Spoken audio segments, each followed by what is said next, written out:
안녕하세요. 오늘 방송은 우리가 민족의 최대 명절인 추석을 이제 3일 앞에 두고 여러분에게 이 기간에 드리는 말씀 중에 추석 명절과 전통교육 이런 주제를 잡아봤습니다. 왜 그러냐면 우리 전통교육을 통해서 우리가 한 명절로서만 의미를 가질 것이 아니라 가정교육, 그러니까 가정의 아이덴티티를 찾아내고 그 정통성을 유지하면서 가정답게 그것이 기본이 돼야만 국가의 그 기강도 바로 쓰고 또 사회 질서라든지 사회적인 문제도 많이 축소될 겁니다. 그동안 참 태풍 때문에 국민 전체가 긴장했었는데 다행히 태풍은 많은 상처를 남겼지만 그래도 과거의 매미라든지 사라 같은 그런 큰 태풍에 비해서는 조금 제한적인 지역에서만 있었고 전 국가적인 재앙은 안 일어난 것으로 봐서 천만다행이라고 생각됩니다. 실종되거나 돌아가신 분에게는 대단히 걱정스러운 부분이 있고 미안함을 금할 길이 없습니다. 이제 9일부터 시작되는 그 명절은 사실상 우리 최대 명절입니다. 우리나라는 4대 명절 그러면 설이 있고 신년을 시작하는 설이 있죠. 그 다음에 이제 5월 달에 단오가 있고 또 7월 달에 칠석이 있습니다. 7월 칠석. 그리고 8월 달에 추석 있죠. 사실은 설하고 추석 명절은 아주 민족의 큰 명절입니다. 문헌에 보면 추석은 신라 시대부터 시작된 것으로 나와 있습니다. 그러니까 1년 농사를 다 지어서 참 간절한 마음으로 추수를 기다리죠. 왜냐하면 과거에는 그 식량이 넉넉지 못해가지고 늘 보릿고개란 이름으로 그 6, 7, 8월을 넘기기가 굉장히 어려웠습니다. 그런데 들판에서 누런 황금 같은 벼가 익어가면 우리 어릴 때만 해도 올개쌀이라고 해서 벼가 완전히 익기 전에 벼를 비우다가 그걸 가마솥에 정말 뜸을 들여가지고 거기서 쌀을 소위 각 가정에서 이렇게 손으로 쪄가지고 거기서 쌀을 먹습니다. 방앗간에 찌지도 못하고 누런 쌀이에요. 배고프니까 또 식량이 없으니까 그걸 가지고 식량을 대신해서 먹었던 시절이 어제그제 같습니다. 추석은 사실은 오곡백화가 무르익은 추수의 계절이에요. 추수의 계절, 수확의 계절이에요. 그러니까 이게 모든 게 다 자연과 조상 앞에 고마운 거예요. 자연이라는 환경이 잘 익도록 열매가 맺도록 지켜줘야지 이번처럼 태풍이 불어서 과일들이 땅에 다 떨어져서 나뒹군다든지 또는 들판에 벼들이 물에 잠겨가지고 열매를 맺기도 전에 상해버린다든지 그러면 얼마나 농민의 마음이 아프겠습니까? 그러니까 늘 그 기도하는 마음으로 또 그래도 그만큼이라 수확을 하게끔 해준 조상과 환경 앞에 대단히 감사하다는 자연 앞에 우리는 머리를 또 숙이고 인사를 올리는 것이 신라시대부터 전통적으로 내려온 대추석 명절입니다. 근데 그날 우리는 흔히 한가위라고 그래요. 한가위. 달이 최고의 원을 그리는 보름달 그러지 않습니까? 그날이다 그 말이에요. 그러니까 8월에 딱 중앙에 음력으로 8월 15일이 추석날이에요. 대개 그날은 이제 문헌에 보면 마을과 마을끼리 길쌈 경쟁이라든지 그 다음 뭐 활쏘기 경쟁이라든지 마을마다 또는 뭐 윷놀이라든지 또는 경우에 따라서는 강광술래 같은 것도 있지 않습니까? 우리 이순신 장군이 일본과 해전을 할 때 병력이 모자라니까 동네 뒷산을 아주머니들이 관광설을 외치면서 달빛을 등지고 돌면 먼 바다에서 외선들이 보고 후방의 병력, 지원군들, 보급을 가져다 주는 지원군들이 많은 줄 알고 겁을 냈다는 그런 얘기들이 있지 않습니까? 그게 윷놀이라든지 그 다 그 동네마다 그 조그마한 가치지만 아이덴티티가 있어요. 정통성. 민족이 지니고 있는 정통성도 있습니다. 내셔널리티라고. 그렇지만 사람 개인도 개성이 있지 않습니까? 퍼스널리티라는 그 개성이 크게 벗어나지 않고 쭉 이어져 가면서 또 가정의 아이덴티티를 만들어내는 거예요.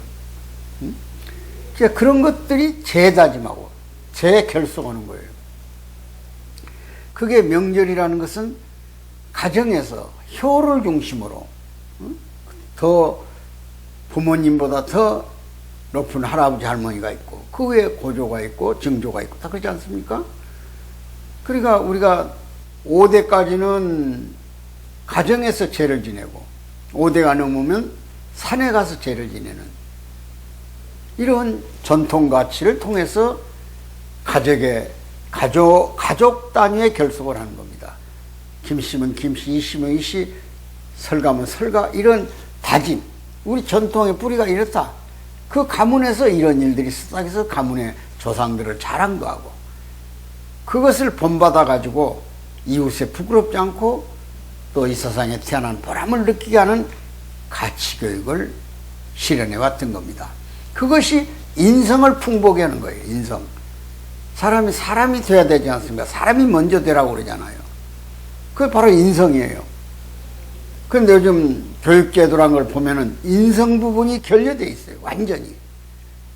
모두가 경쟁 유지로 또 실용 유지로. 그러니까 경영이나 경제계통은 많은 인력이 대학에서 과를 지원하지만 철학계통에 또는 그 인문계통이죠. 그러니까 역사라든지 사회 광범위한 그 영역을 다루는 인간다움을 길러주는 모든 교환들이 많이 부족합니다. 그게 걱정이에요. 철학적 인간, 사색할 수 있는 인간, 또 역사적 인간, 이런 것들을 통해서 사람이 풍부해지고 민족의 정체성, 가정의 정체성, 개인의 퍼스널리티를 형성하는 거예요.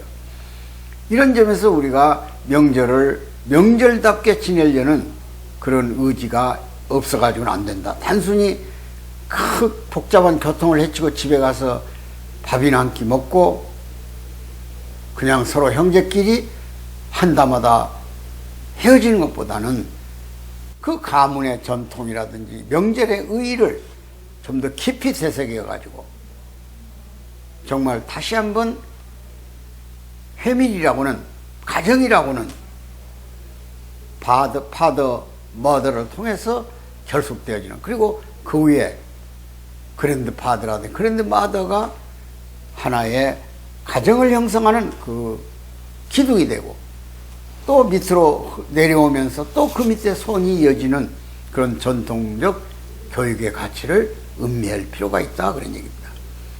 원래 교육이라는 것은 한문자를 써보면 효도 효자 옆에다 아버지 부자를 붙여놨어요. 효도 효자 옆에다 아버지 부자를 붙여놨다 그래요. 그 왜 그랬을까요? 부모 앞에 효를 가리키는 것이 교육이다. 이게 전통 교육의 가치예요. 길을 위해 기른다. 그러니까 명절 때 보면은 지금은 5과를 놓고 6과를 놉니다만 과거에는 3과는 반드시 놓아요. 그게 밤, 대추, 감이에요. 밤은 조상을 기억하게 하는 겁니다. 밤나무는 20년이 지난다 땅을 파보면 밤 껍질이 속에 있어요. 뿌리를 잊지 마라. 그게 조상교육이에요. 그 다음에 대추는 안 열면 안 열면 하나도 안 떨어지게 열매를 맺어요. 그게 손을 번식해라. 손을 많이 나서 길러라. 그리고 감은 감씨에서 싹이 나서 감나무를 형성하지만은 반드시 어릴 때 옆구리를 짜게서 거기다 젖을 붙여야 됩니다. 그래야 제대로 감이 돼요. 그럼 똘감이 돼버려요. 그러니까 감을 제사에 놓은 것은 반드시 교육을 시키되 필요하면 그 훈육적 가치, 매를 때려서라도 사람을 길러라. 뭐 선이냐 악이냐 하는 성악설이냐 성성설이냐 이런 논리들은 있습니다만은 누구에게나 선도 있고 악도 있는 거예요. 인간은 환경 자체가. 근데 거기서 가능한 악을 억제시키고 선을 지향해 가도록 하는 그 선을 실행하기 위해서 공자나 맹자가 와서 가르쳤던 것은 도덕과 윤리고, 장자와 노자가 가르쳤던 것은, 노자, 장자가 가르쳤던 것은 바로 환경의 질서예요. 물의 원리를 배우라고 했지 않습니까? 상선약수. 최고의 선은 물 흐름에 있다.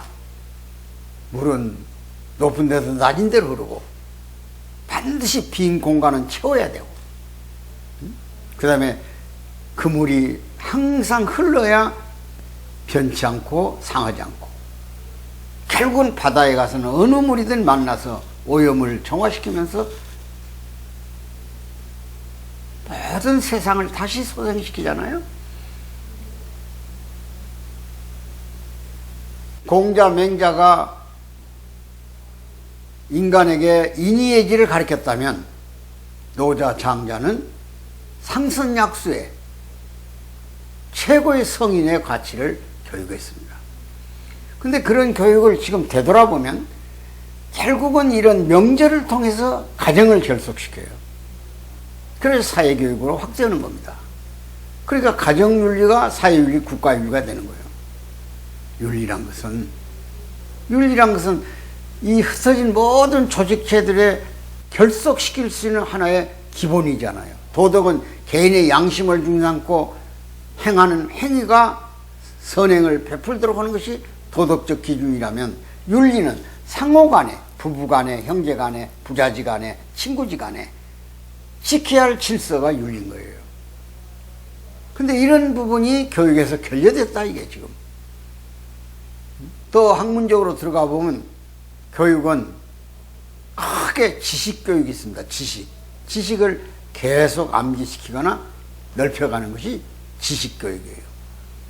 그 다음에는 반드시 기술교육이 따라옵니다. 계속 진화하고 발전하는 데는 거기에 기술이 필요해요. 지금 우리는 4차 산업 앞에 있지 않습니까? AI라고 하는 인공지능이 지금 주역을 담당하는 시대로 가고 있어요. 그러니까 끝없이 변화하는 세계에서 지식이 있어야겠죠. 그거 부정 안 합니다.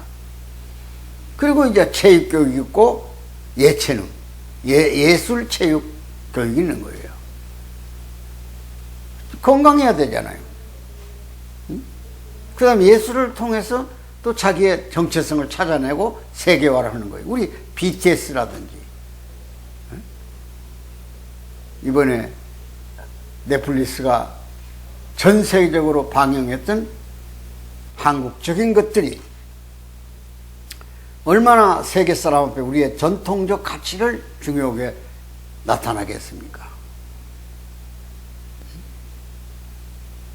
여러분, 지금 지식교육이 있고 또 기술교육, 예술교육, 체육교육이 있습니다. 그게 다 필요하죠, 인간에게. 근데 가장 귀한 것은 규범교육입니다. 규범교육. 인간은 규범적 존재예요. 다른 동물처럼 질서 없이 살아갈 수가 없는 게 인간이에요. 규범을 갖출 때 우리는 인격을 논할 수가 있어요. 자기가 갖춰야 할 도덕, 윤리적 기준을 확립할 때, 그런 것은 스스로 자기를 있게 하는 수많은 교양서적을 통해서, 인문서적을 통해서 자기를 다듬는 거예요. 그래서 사람 됨됨이를 완성시키고자 하는 것이 교육의 목표예요. 규범을 갖추기 위해서는 심정이라는 부분을 다뤄야 돼요. 심정교육. 우리가 부모 심정, 형님의 심정, 동생의 심정, 자녀의 심정, 부모 심정, 그 할아버지 심정, 이 심정 속에 연을 이어서 상속받을 때 비로소 규범을 알게 돼요. 이 규범을 다지는 교육의 장소가 바로 명절이라는 가족 단위의 핵심적 가치가 되는 겁니다. 물론 세계 어느 나라나 아마 그 나름대로 명절이 있을 겁니다. 있어요, 사실. 뭐 중국의 춘추절도 있고 미국에도 그런 나름대로 독립기념일이라든지 이런 날들이 있습니다. 세계적으로 다 있을 겁니다. 그러나 우리 명절은 참 우리 고유한 한국만이, 정말 우리 한국 사람만이 가지고 있는 가장 중요한 교육이에요. 이런 점에서 본다면 오늘 우리는 명절을 그냥 명절로서 의미를 갖지 말고 같이 가정이 모여서 음식만 먹는 날로만 기록하지 말고, 또는 동네 마을끼리 모여서 줄다리기를 한다든지 어떤 게임으로만 의미를 갖지 말고, 그걸 통해서 내면의 세계를 어떻게 길러가느냐, 성장시켜 가느냐. 사람은 반드시 몸이 있고 마음이 있지 않습니까? 상대적이니까 모든 존재 세계는. 그러니까 물질적인 세계가 있으면 정신적인 세계가 있는 거예요. 또 육체가 있으면 영혼이 있는 거예요. 영혼이 없는 인간을 한번 상상해 보세요. 그 존재하기 가치가 몸뚱아리만 크다 해서 무슨 의미가 있는가. 그러니까 이런 면에서 본다면 지식교육, 기술교육, 예체능 교육 다 좋습니다. 그러나 기본교육, 인간답게 교육하는 기본교육이 있어야 된다. 여러분 울프 차일드라고 유명한 얘기가 있지 않습니까? 늑대 소년. 사람이 늑대 동굴에 가서 19년, 그러니까 9년간 한 10살쯤 먹으니까 완전히 늑대 행동을 해요. 기어다니고 늑대하고 언어가 통하고 음식을 날로 먹고 물고기 잡아먹고 그래요. 4발로 기어다녀요. 그걸 2발로 세우는데 8년이 걸렸다는 거예요. 그리고 몇 개 단어밖에 암기가 안 돼요. 계속 늑대 행하던 행위에 몰두해버린다. 그만큼 교육 환경은 중요한 거예요. 그래서 맹모 삼천지교가 나온 거예요. 맹자가 그 교육학에다 써는 이론입니다. 환경이 3군데를 바꿔서 맹자 같은 인물이 태어나게 했다는 그런 설이 바로 맹모 삼천지교예요.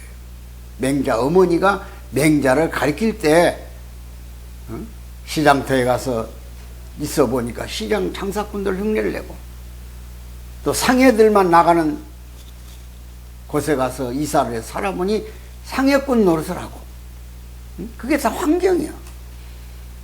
그래서 오늘 추석이라는 명절을 세계 사람이 다 부러웁니다. 우리 한국을 효의 나라라고. 1964년에 우리 박정희 대통령이 독일 류피케 대통령으로부터 초대를 받았어요. 국빈 초대를. 왜? 우리가 그 석탄 캐러 광부로도 가고 또 간호사로도 갔지 않습니까? 열심히 일을 하니까 거기 감동받아 우리 대통령을 초대했다. 그래서 우리 대통령께서 가가지고 류피케 대통령 얘기가, 한국이란 나라는 그렇게 효 교육을 잘 시킵니까? 그렇게 대통령이 물었다는 거예요. 그러니까 대통령께서 당황해가지고 우리만 특별히 효 교육을 시켜야 하는 어느 나라 그런 거 아닙니까? 그랬더니 1964년에 용산역에서 고향간이라고 사람들이 얼마나 몰렸던지, 한 사람이 앞에서 넘어지니까 쫙 연대교로 넘어져가지고 162명이 죽었어요. 그 용산 대참사야. 그러니까 죽을 각오로고 고향을 가지 않습니까?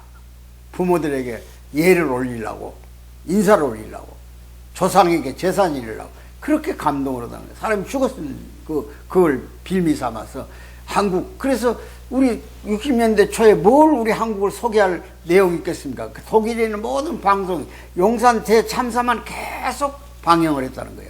이렇게 고향을 향해서 가는 길은 죽음을 넘어서 간다. 이게 대한민국이다. 그리고 위대한 나라다. 이 광부들이 와가지고 일 잘한 것 봐라. 응? 하루에 16시간을 일하고도 더 하려고 그러고, 간호사들이 밤잠을 안 자고 자기보다 몸이 몇 배씩 큰 환자들을 돌보는데 정성을 다하는 것은 오직 코리안 정신, 코리안 스피리트, 그것밖에 없다. 이렇게 대통령 앞에서 얘기했다는 얘기를 들은 적이 있어요. 우리는 효의 교육, 전통 가치 교육을 명절을 통해서 다지는, 그렇게 값없이 지내지 말고 좀 더 그 가치를 높여보는 이런 명절이 됐으면 좋겠습니다. 끝으로 지금 우리 교육제도는 한없이 고쳐야 할 게 많습니다. 역사를 정확하게 못 가르쳐 있어요. 근현대사라는 거, 바꿔 말하면 하나만 제가 지적드리면, 심지어 우리 고등학교 교과서, 중고등학교 교과서에 6.25 전쟁 자체를 남쪽이 쳐들어간 걸로 얘기하고 있는 교육이 있다는 거예요. 그것도 비틀어진 교육 아닙니까? 소련에서 외교문서에 스탈린이가 김일성이가 찾아왔을 때 전쟁을 하도 졸라대니까 응답했고, 그 모태동이 앞에 가가지고 모태동이가 동의함으로 인해서 전쟁이 일어난 거 아닙니까? 거기에 또 미군이 사전에 철수해가지고 한반도 안보 공백이 와가지고 북한이 50년 6월 달에 침략했는데도 지금 역사관이 비틀어진 사람들은 6.25는 남쪽에서 전쟁을 유발했다. 응? 이승만이 정치체제를 굳건히 하려고 전쟁을 일으켰다느니, 또 저 옹진반도의 백선엽 장군 부대가 약간 정말 한참 혼미할 때, 38선이 유동적으로 할 때 일부 지역에서 좀 전쟁을 심하게 해가지고 승리한 지역이 없지 않아 있는 겁니다. 그런 걸 왜곡해가지고 6.25 전쟁을 남쪽이 일으켰다. 이것도 교육자들의 모순이에요. 그런 교육이 계속돼가지고 역사적으로 후손들에게 물려가면 이 현 시대의 역사만 마저도 그렇게 왜곡해버리잖아요. 그 바른 교육관. 그래서 제발 인간에게는 기본교육, 인격교육이 자기가 자제할 것이 있고 할 일과 안 할 일이 있다는 거, 분명히 이걸 교육시키는 이런 계기가 전통 명절을 통해서 굳어지기를 오늘 이 귀한 날 말씀드리고 싶었던 겁니다. 대단히 감사합니다.